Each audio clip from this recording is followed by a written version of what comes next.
Okay, well, it looks as though we've got the bulk people here ready to join us. So formally, I guess, I'd like to hello to everybody and welcome for joining us. Now, given that we're joined today by nearly 200 people around the world, I guess we're looking at a mixture of good mornings, good afternoons, and good evenings. So hopefully good day pretty much has it covered. Okay, so welcome once again. Now, first off, I wanted to say thank you all for setting time aside today. We're set to launch TORUS 3.0, the latest release of our industry-leading geometric design software for roundabouts. My name is Noel Dolatalis. I'm the VP of Marketing here at Transsoft, and I'll be your host. And joining me today are Stephen Chan, who's our Product Development Engineer at Transsoft Solutions, and Dr. Rami Akchalik at Sidra Solutions.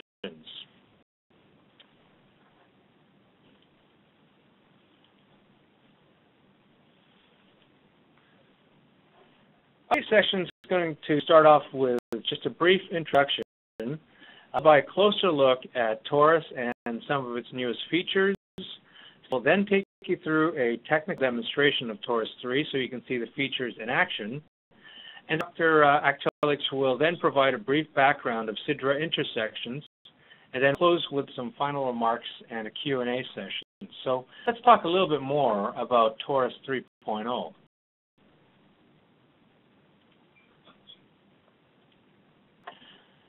With TORUS 3, we're bringing together two very powerful analytical tools to improve the modern roundabouts are planned and designed. TORUS 3.0 is powered by AutoTurn, which is the world's most widely used vehicle swept path analysis software dating back 20 years. And the latest advancements in AutoTurn, TORUS is now able to analyze 3D vehicles on digital terrain models. And emphasize analyze because it's not just a visualization tool anymore. The swept path analysis is able to visually display the rocking motion as a vehicle mounts a curve. Then there's Sidra intersection by Sidra Solutions, now at version 5.1. Sidra lane-based analysis of capacity has been proven to be the preferred approach by the Highway Capacity Manual. And with one of the most accepted capacity analysis programs like Sidra, it widens its horizons by providing designers with a tool that considers capacity analysis on top of geometric design. Finally, there is the geometric design of the roundabout. TORUS' unique patent-pending vehicle envelope method of design uses vehicle swept path movements and speed to derive geometric design.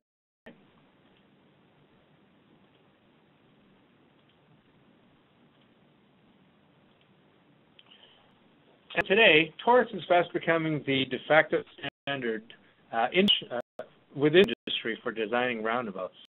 And what you're seeing on screen now is just a small sampling of some of our agency users. In addition to that, there are hundreds of consultants in America that have already adapted the TORUS method for designing roundabouts. In the second version of TORUS, we incorporated different methods designing, such as the French, British, and German methods, which have allowed us to reach roundabout designers internationally. The last 3 years, TORUS has evolved greatly through valuable feedback that we received from our customers. The patent-pending vehicle envelope method, which we've dubbed the VEM method, has received increased productivity during the planning phase.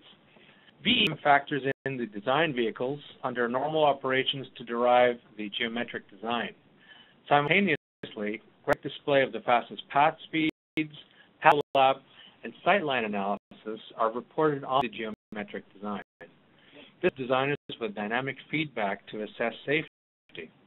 In the first version of TORUS, it was really about the innovative concept of integrating design vehicles. In the second version, we included over 50 features that designers really wanted, like the ability to evaluate path overlap analysis, specify multiple entry curves, introducing S-curves on the approach, and many, many more. In the third generation, it was adding yet another dimension to roundabout design. By working with Sidra Solutions, capacity analysis is now possible in TORUS 3. Our vision is to bridge the gap between capacity analysis and geometric design. The tool works so you have one designer that handles both capacity analysis and geometric design, or you have two engineers collaborating their efforts. So at this point now, I'd like to hand over the controls to Stephen Chin, our product development engineer, to walk you through TORUS's newest capabilities and benefits. All right. Thanks, Noel, for the great intro. Now let's take a look at the new features available in TORUS 3.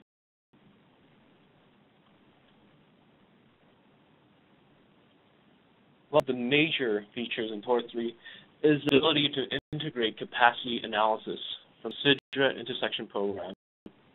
This illustration really shows how the capacity analysis feature in TORUS works. Step 1, the designer might have analyzed a roundabout capacity with Sidra initially. Information like your traffic volume, geometric parameters are saved in the Sidra project file, and the project file can then be imported to TORUS. And by importing the project, there are a few benefits. For example, the geometric parameters of the roundabout initially defined in Sidra can be quickly brought forward to the CAD environment, and as the capacity can even be analyzed within the CAD environment. First, 2, once the design is imported, the designer will have to refine the geometric design. And a typical process involves of determining the optimal roundabout location and entry deflection by analyzing vehicle paths, fastest path, straight lines, and path overlap issues. Step 3, with modifications to the geometric design, capacity will be affected consequently. Can now reanalyze capacity to determine the influence from your geometric changes. Actually, data such as volume, Q, delay, fuel functions, and emissions can be displayed conveniently in CAD. And the final step 4, once the geometric design is finalized, Sidra file can be exported from TORUS. The file can then be opened in Sidra for further analysis or review.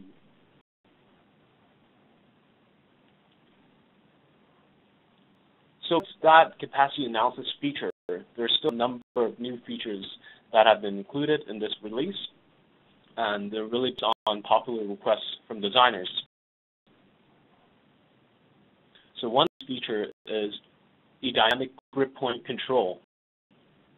Dynamic grip point control allows you to modify reference geometry. This means that the deflection and length of the approach leg can be easily edited. Importantly, it's a cool tool because you can easily change deflection of an approach leg and impacts to fastest path entry angles and also sight lines. Here is the area estimation report. It's an excellent tool for extracting the different areas of the roundabout for quick cost estimation in the planning stages. The report can be exported to a spreadsheet for documentation purposes or further analysis. Angle of visibility check. This is a new type of sightline check rendered in the NCHRP 672 publication. After reviewing the latest NCHRP 672 report, we felt it was necessary to add this sightline type among other sightline types which are already supported in TORUS 2, like the approach yield line, approach to crosswalk, yield to crosswalk, and circulatory sightline check. Now, the feature on the list here is polyline support by supporting polyline as your reference geometry. This means both polylines or cost chains can be used to define the approach leg. And really, we've made a lot of enhancements to the fastest path algorithms. Algorithms have been improved on various levels.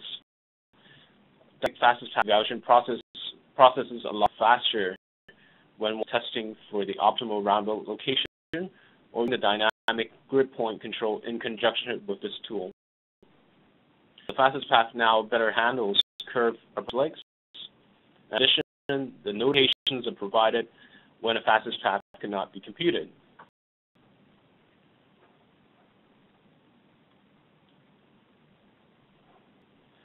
appreciate the true value of TORUS, it's very important to understand what TORUS is and isn't. So here are a few points before I demonstrate the software, the new features.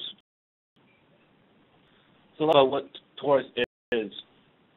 TORUS is an analytical tool that integrates the vehicle swept path using AutoTurn in geometric design. With experienced roundabout designers, we all know this is very important to ensure that design vehicle swept path requirements are met.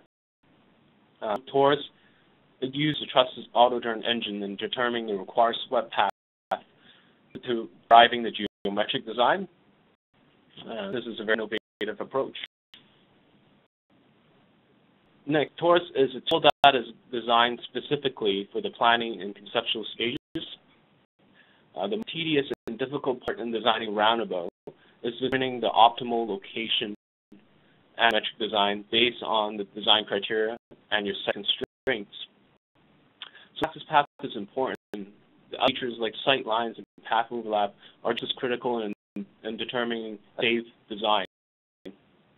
With the Sidra integration, even capacity performance can be considered. Now, this innovative and practical tool, with the goal that we're adopting the TORUS vehicle envelope method, is that the concept is internationally accepted. TORUS is supported on the two most popular CAD platforms in the industry.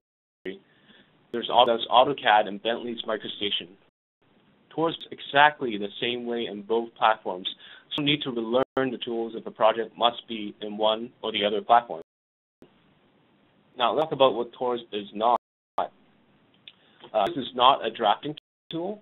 There are drafting tools out there that might make out a roundabout in CAD easy, often neglects key design considerations like integrating vehicle paths, check sight lines, and adding vehicle path overlaps and roundabout entries. And we would have to do all these separate checks manually. I think that design roundabout, it's a balancing act. It has to consider all the influential factors as early as possible. TORUS is not a tool that supports only basic fastest path analysis. A basic fastest path analysis only approximates the path and determines the speed based on the approximated radii.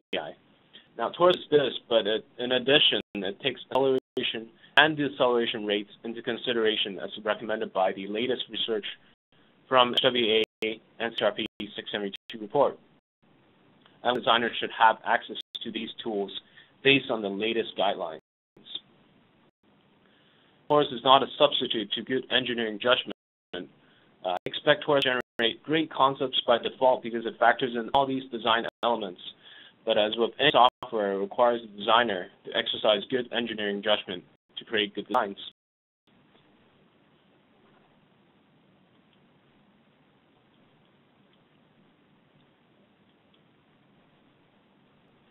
So let's take a deeper look at what the software does in CAD. Before I do that, I'm going to just share with you a Sidra project that I've created.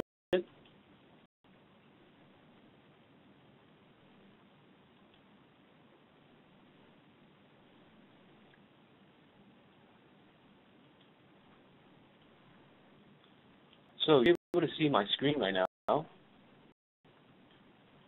Right now I'm running Sidra 5.1. This particular project file has multiple sites. The site that we're interested in is the one Sidra results with geometry. So what the layout looks like. It's a multi-lane roundabout. In Sidra, you can specify the inputs, and as a result, you'll get some outputs.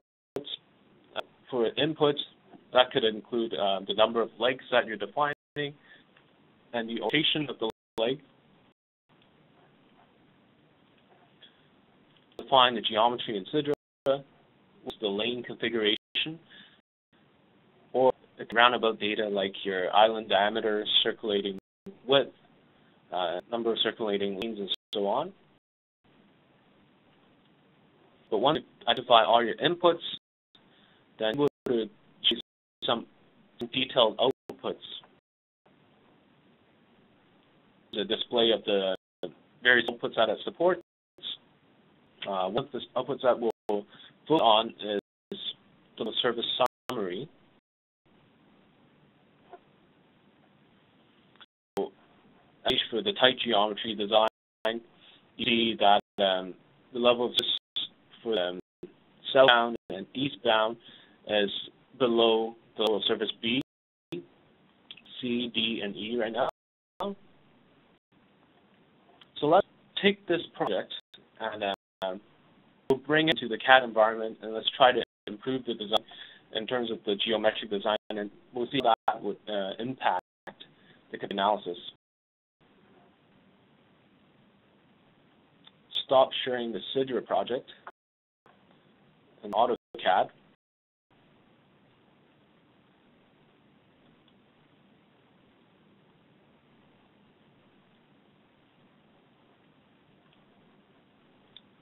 To be able to see my CAD drawing, on there is basically just a base plan of the site I'm dealing with. I introduce a double roundabout into the site, so that will take the Sidra project. So to do that, you have to first generate roundabout at the location to bring in your design from set. You'll have to add in your breaks, the orientation,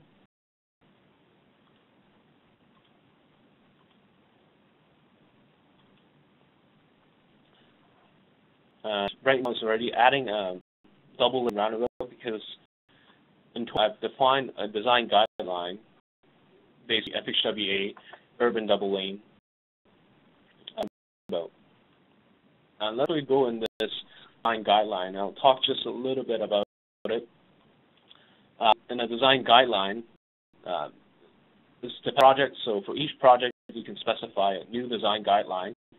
One of the most important categories is to define this vehicle category. This dictates your geometric design in TORUS using the vehicle envelope method. So to define your design vehicles, and you also define, in this case, how that vehicle interacts with certain geometry.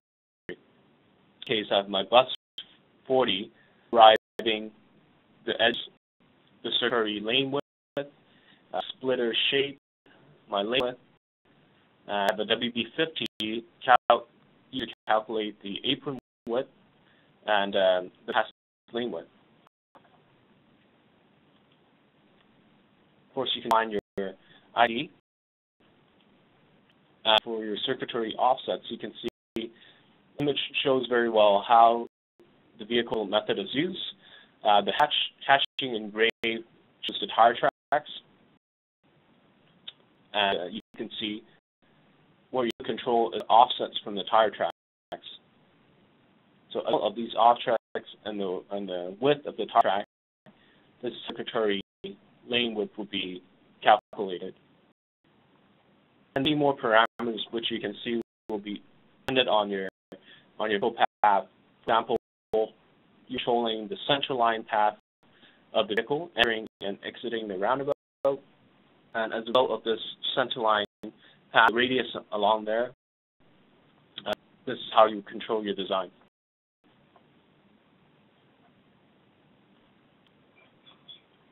So design guideline being set as an urban double lane in the FHWA guide. Now bring in my capacity information to this location. This tool, capacity analysis. I find the project file.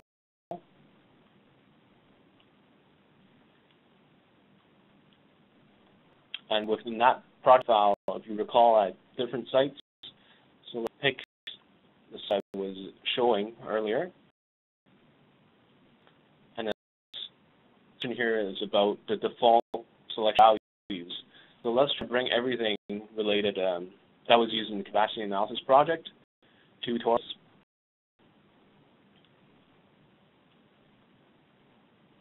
the next step is about define which is the North Lake. Make sure the two projects are in sync.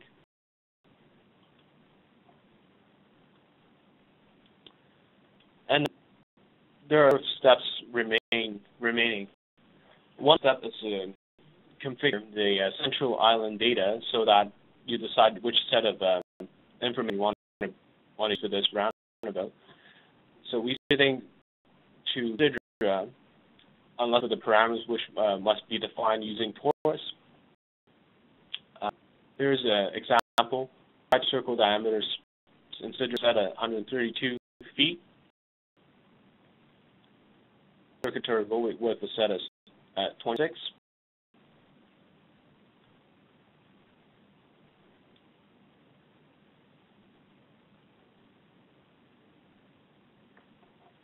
Central island. Next, to synchronize the information for each. Again, just to point out an example, Sidra from Sidra we're using the entry of 60.09.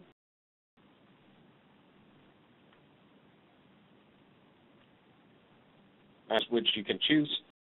For example, the entry lane width or the width lane for this depends on the TORUS project. TORUS uses, if you recall, the tire track width plus the offsets. So that requirement in this case is wider than what Sidra has provided. So as a result, we're using the TORUS value. Basically, you would go through this process for the 4 lakes.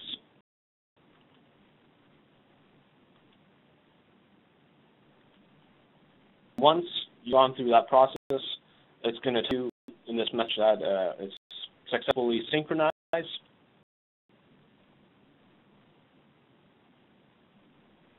It's going to ask you right away if you want to run the capacity analysis now. So say yes. And the capacity analysis is going to bring in some information. The ends of my lakes, the level of service, capacity, technical spare capacity, and also the degree of saturation. In fact, more information is brought forward, but I've used properties to hide them. So let me just bring out using under the capacity category. You'll see that other information such as volume, flow speed, through conditions can be shown at the lakes. Depends on what you're interested in, what sort of information you're on, and you just display the ones that are of interest initially. But in case, I'm just going to leave the capacity one on because we want to focus on how we can improve the level of service, making certain geometric changes.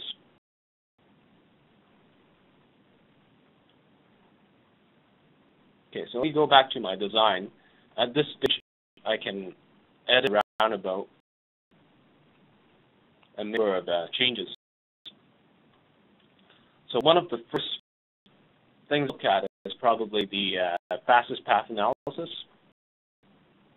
This roundabout, I know my fastest path is going to have high speeds because deflection. There isn't enough deflection. You can verify that in this dynamic fastest path table. In the column B1, that represents your entry speeds, calculated based on ticking path, approximate radii, and translating that to a speed. So these calculated based on R1, which at the end of the table, you can see what value is.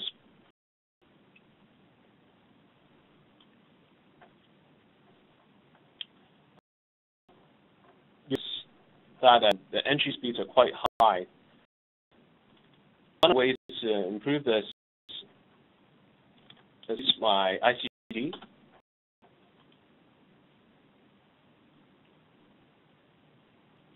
So to increase it, the deflection would increase, and as a result, you can see speeds have already dropped below 30 miles per hour. It's an improvement. Other improvements that I could make here, such as better location roundabout. Notice that as I move the center of my roundabout, all these in the dialog would update and with the latest speeds based on that location.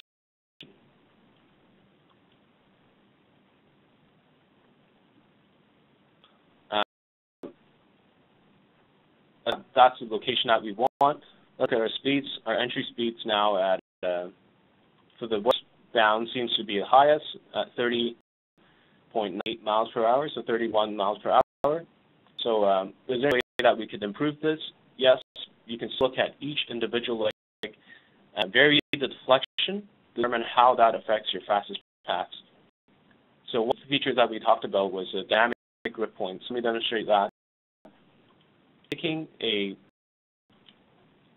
rough geometry that you defined earlier, you can grip point and just move it slightly so that when there's more deflection, your speed would reduce. So from 31 miles per hour, it's now dropped to 27.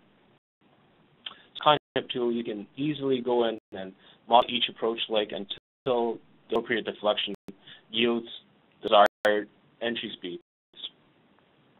And that not only generating your entry speeds based on the radius, there's also E1A, the column right beside it. This is on a decelerating rate of 4.2 feet per second square, and also telling you using the duration would be your speed for entry. U stands for circulating, and B, likewise, have this option where it's rating B3 and also B3 based on the acceleration rate as the vehicle accelerates out of the roundabout.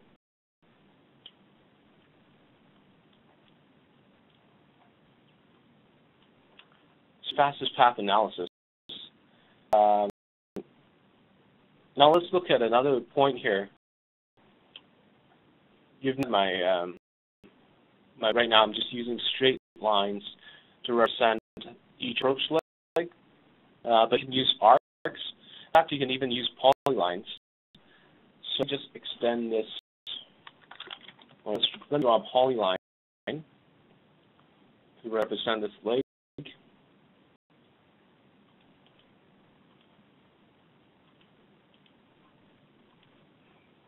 So Torus 3 now supports polyline, meaning you can take this geometry,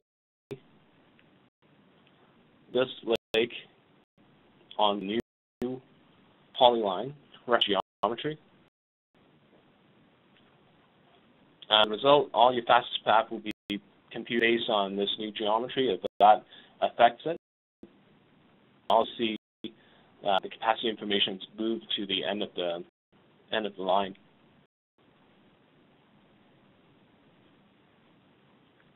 That's fastest path and using dynamic grip points and also supportive polylines. Other aspect. So I'll turn off my fastest path temporarily and focus on the westbound. Like for modeling roundabout, another area that we're interested in evaluating if there are any path overlap issues. So that's our tool, dynamic path overlap analysis. You'll see as soon as I click it, it'll give me a table of results, and also quickly it'll show how these results are generated. So the WizBot method of analyzing path overlap issues it recommends a very mathematical way in determining that there's going to be path overlap. And that really means is when a vehicle comes into the roundabout and stops at the yield line, is it pointing to its own lane, or is it pointing to adjacent lane? So if it's to adjacent lane, that means that there might be likely overlap issues.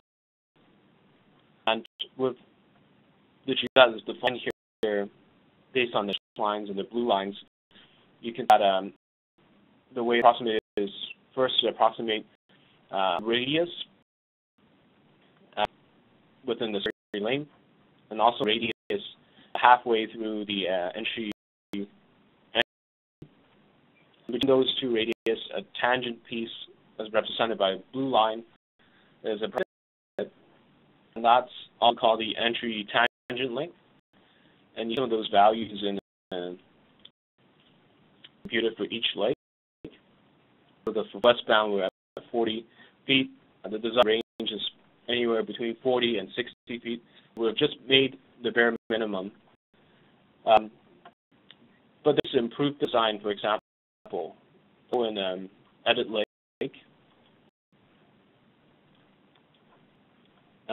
One easiest way to improve it is to increase radius. So we could do that. Another way is to introduce a secondary radius, so multiple entry curves. And by doing that, it's even obvious because now it's using a secondary radius at a much higher value, which promote a long tangent length. As well, if we look at our table, this is actually true. That's recommended by the FHWA guide. Would view by increasing that radius or introducing a secondary radius would increase by 8 feet in this case. And keep in mind, you still have all the controls here and modify these values to get it to the way that you want. But once you've defined this multiple entry curve, that likely affect your fastest path going a lot faster. So that you can reduce speed is by using an S curve. So that happens before it enters the roundabout. The right-of-way constraints likely have to move my roundabout leg slightly just to make sure that I stay within the right-of-way. So I can move slightly. Demonstration. Your grip point comes quite handy for or tweaking your design. How you would use the path overlap analysis. So a type of analysis that you can do is this line. So run my sight line evaluation.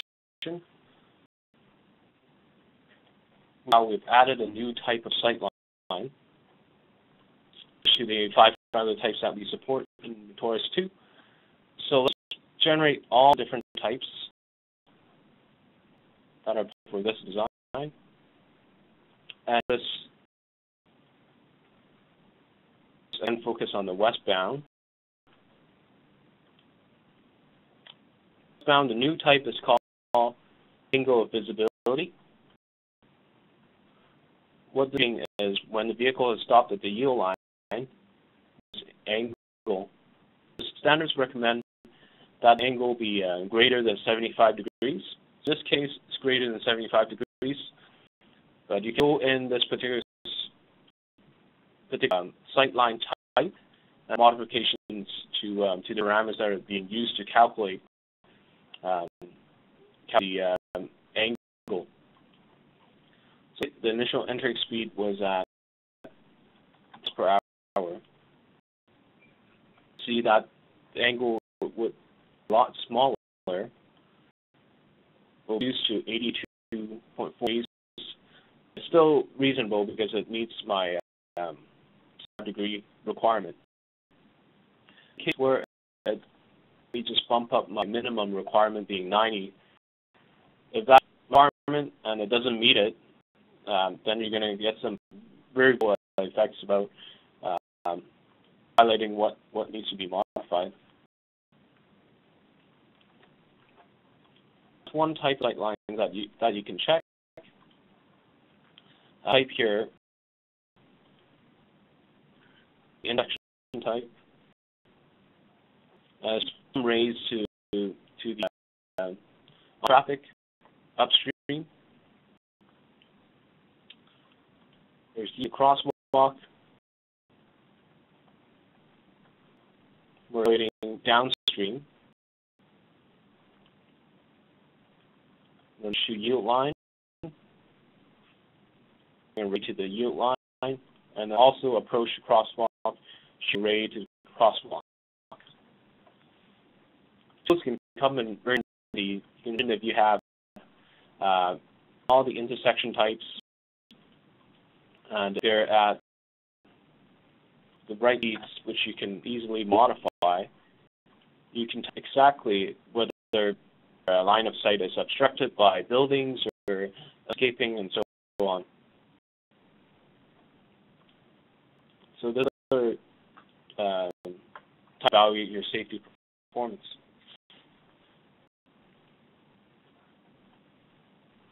There we've looked at the three types of analyzing your path overlap analysis and also sight line.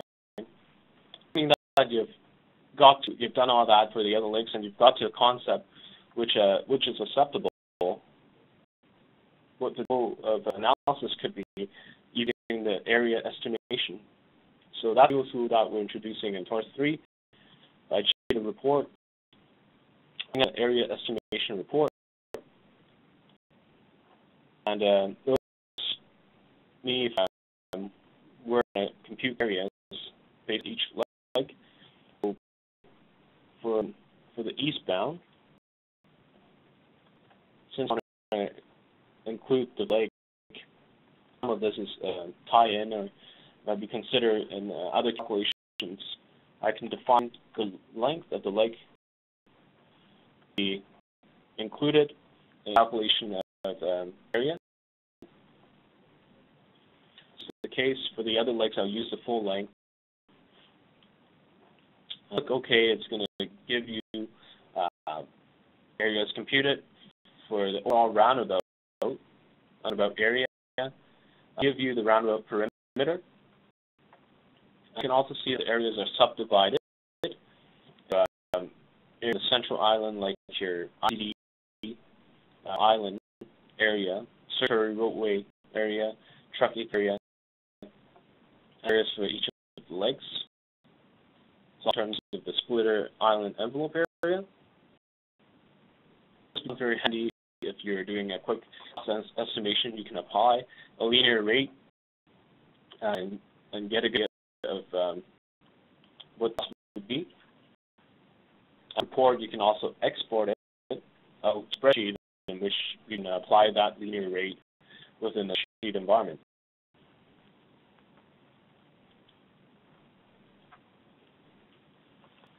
So we've done just a few changes, legs, and we've increased the roundabout size. That has already made some impact to capacity analysis. So let's edit my roundabout again, and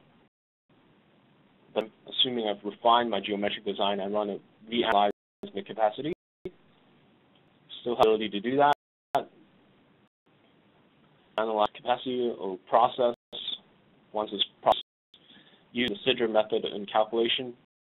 Then let's get some updated values. So with these values now, I can easily in my CAD environment. I can even export it back. Export the capacity analysis file, which will basically a Sidra project file. It's called TORUS example. TORUS exported values. No value.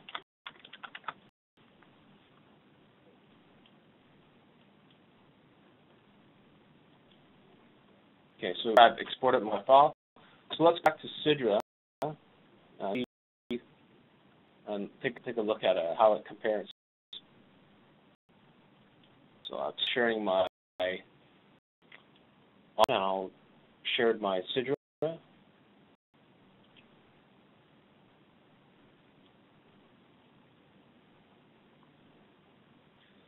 my Sidra file running again. Let me just close these tabs. So this is original. We For the eastbound and southbound, the level service was a bit lower. It was under level B. So now we import the product that we just exported from TORUS. We call TORUS exported values November.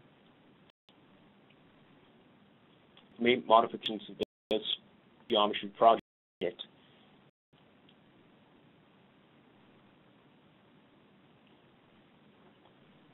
This is importing it. Let me just rename it. TORUS exported. Approved. So let me bring up the output and bring up the level service summary. Now, able to see side by side and see how the volumes compare. On my left side, I have the file. As you can see from the tab, TORUS exported improved, and all of the original data of the type geometry modifications that we did in geometric design. We could see there are some very obvious improvements. So I think that's all we can share for today in terms of S3. But let me pass it now to Rand. He can explain a bit more about Sidra and why it's a very powerful tool. Bring back my slides.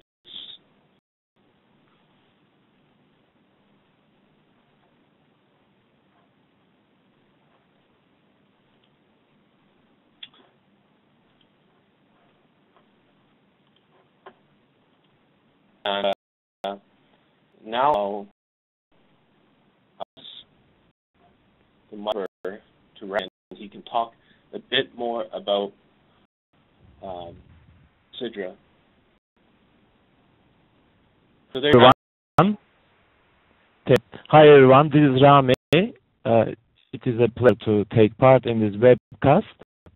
I'm telling you about some features of Sidra, reasons for its success. Next. Called Sidra, then AA Sidra, now Sidra intersection. This was first released in 1984. And it has been developed continuously, especially in response to users' needs. It is in 7 countries, more than 200 organizations, and more than 8,000 licenses. In particular, in North America, there is over 20,300 licenses, and it is in use by most major duos in the USA. Next. This is on strong research. It has been developed over 20 years at the Australian Road Research Board, which is the central research organization for roads and transport in Australia, and also partly New Zealand. And our company has taken over. We have continued with our own research and following the highway capacity manual research or any good research around the world, incorporating the results into our software. Next. It's not just a roundabout tool. It is a total interaction tool. It can model signals, sign control, give-way sign control, which is used in Australia, New Zealand, UK. For as a normal two-way control. And importantly, you really need model consistency in evaluating alternative intersection treatments, like should we put a intersection or a roundabout instead of a stop sign control. Making those decisions, it's very important to have consistent definitions of back of queue, of stops if you are interested in it. Back of queue or another queue definition. If you get highway capacity manual, signalized intersection section uses back of queue, but other sections use cycle average queue. So this consistency is really important. Next. general picture of models, I tend to call Sidra as a microanalytical model. General picture in this figure, on this axis, we have detail of road geometry, from going backwards from individual lanes. So you model the intersection lane by lane. The group, as in highway capacity manual, lane groups are defined through dead lanes. Then approaches, as in the UK roundabout model. If traffic, that's the axis, you could think of, like, again, backwards, modeling individual vehicles, traffic flows without individual vehicles, and even very simple speed flow functions are traffic models. So, for example, easy to understand, micro-simulation models have individual vehicles in individual lanes. So the section with the drive cycles, I'll talk about it a little later, sits in sort of micro-simulation models, hence micro-analytical model. Next. We pay of attention to the high capacity manual in the Sidra software. We have highway capacity manual version of which is calibrated against HCM. Now, for HCM 2010, we have incorporated the new roundabout model. There are very interesting features of this roundabout model in the HCM, which is based on the research at roundabouts. Now, it has adopted a lane-based capacity model. This is unique even for HCM, because other chapters of HCM are on lane group based, and definitely not an approach-based model. And this research shows that geometry alone is not sufficient. Unlike the UK model, drive behavior parameters are important as well. Also importantly, and interestingly, show that you keep acceptance method or a regression, so-called empirical model, and give very close results. So this is to confirm the validity of the gap acceptance methodology, which has been criticized by our UK colleagues. And now HCM 2010 has been incorporated, the roundabout capacity model has been incorporated fully into Sidra. This is interesting, it is incorporated as an option. Still, Sidra standard model exists. And importantly, the standard model allows for the effect of geometry parameters, whereas HCM 2010 model only allows for number of lanes essentially, not all other geometric details, so it should be kept in mind. Next. Again, the most important feature of Sidra is the lane-by-lane analysis. Sidra will create lane flows, individual lane flows, will identify unequal lane use, make factor exclusive lanes, like at the rightmost lane and the lane next to it, which is through and right. It meant no through traffic will go into that lane, or no right turn traffic will go the lane. It just depends on collisions, control conditions, and everything else. It changes dynamically. It is really important to calculate it according to all analysis. And also,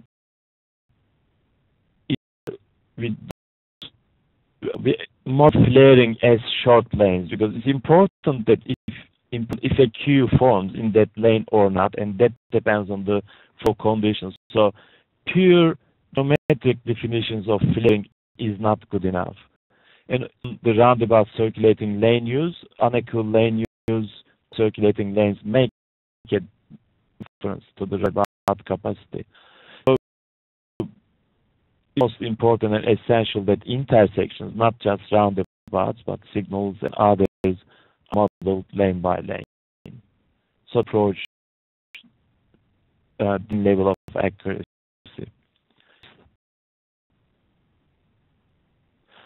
I have presented a paper at the Karma Roundabout conference this year. I've given an example, which is based on actually a British paper by Barbard. show that disciplines are really important in assessing the intersection. And this is like, why do we need lane by lane against approach-based? So you can see in this example, just looking at westbound, for example, which is a critical approach in the example, you see that through you get in the critical lane at the 56 seconds, whereas if the flows are split to give bus lane flows, you get much less lane. It's just obvious thing that if you have left turn flow of 850, if they are allocated to a single lane, there are much more delay in that single lane than if you design two different lanes. So this is why an approach-based model cannot see this happen, and this is recognized by approach-based models. Next.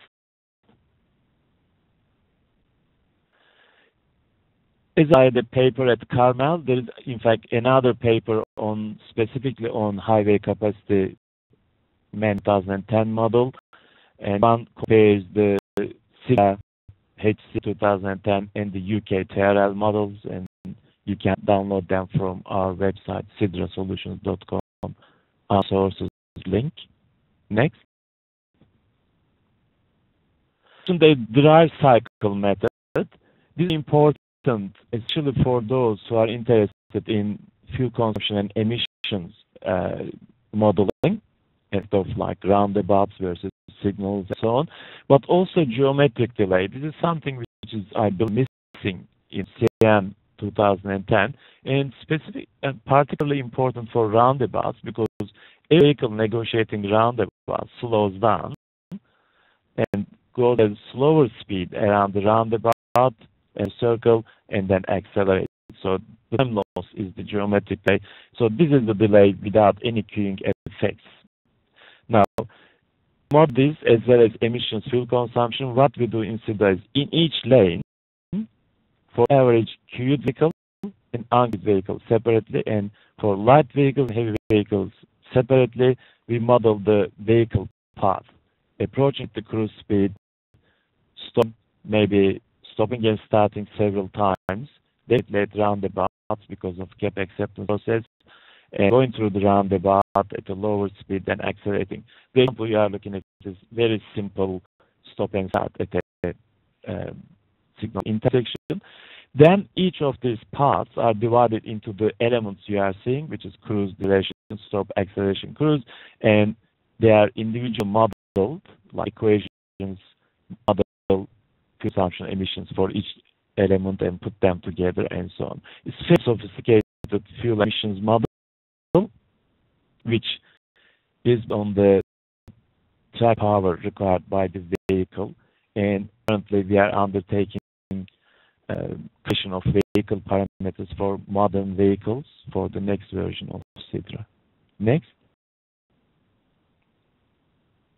Working towards a network model of SIDRA, which we hope to make available in version 6, and our aim towards the end of the year to make this available towards the end of the year.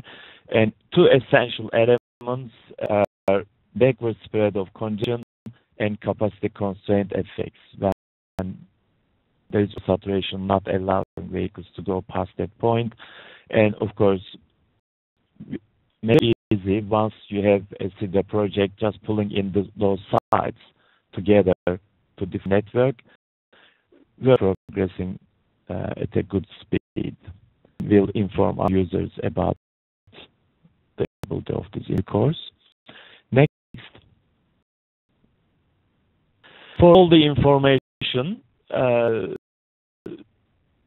you can go to our website, sidrasolutions.com. Recently, we have prepared tutorial videos. We have a YouTube channel, again, accessible through our website, and also could subscribe to our SIDRA news item to get information.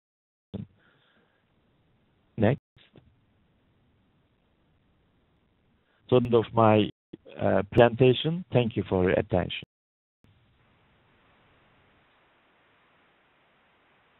Okay, great. Thanks a lot, Rami. This is Noel again joining you. So I guess by now, after having seen these two unique applications working together, you can see why we're quite excited about this collaboration. Now, I guess we're just about ready to wrap this up, but before I go on here, I just wanted to remind everybody, and we're starting to see a lot of questions filtering in here, but because of the sheer number of people, we're going to take those questions offline, and a Q&A or an FAQ should be provided for the participants after the fact. So let's just get on the conclusion slides here. As far as compatibility and supported platforms, TORUS is supported across Autodesk, going from versions 2007 to 2012, as well as MicroStation versions V8, XM, and V8i, and it also features full support for 32 and 64-bit operating systems, Windows XP, Vista, and Windows 7, as well as Windows Server 2000, 2003, and 2008. As far as product training goes, I know both companies offer a wealth of knowledge via training. So again, for those people wanting to fast-track their knowledge of either TORUS or Sidra, speak to either companies for their list of comprehensive options. I'm sure if you just spoke with a rep there, they'll be walk you through what best solution there are to meet your needs, whether that's a packaged solution or some kind of customized solution. And we have an outstanding technical support team, which annual just continually gets better and better. Lastly, there's a few different ways to get in contact with either us or Sidra. You saw the slide from Rami. They have a number of ways to get in contact with them, either through direct phone lines, emails, or mentioned on their website, and likewise also for TORUS 3. There are a number of places you can go for more information, including videos, feature snippets, collateral materials, including brochures and whatnot. Okay, well, that pretty much wraps up our presentation today. Again, I'd like to thank everybody for joining us. We've had quite a number of people join in this conversation today, and it's encouraging to see that everyone's still with us, despite this being more on the longer end for presentation. So on that note, I'd like to again thank Dr. Rami Akchelek from Sidra Solutions for co-hosting this webcast. I'd also like to acknowledge and thank Stephen Chan for walking you through the live demonstration of TORUS 3.0. And one final reminder that an FAQ will be made available to help answer most, if not all, of your questions. So on that note, thank you once again, and we will talk with you soon. Thanks.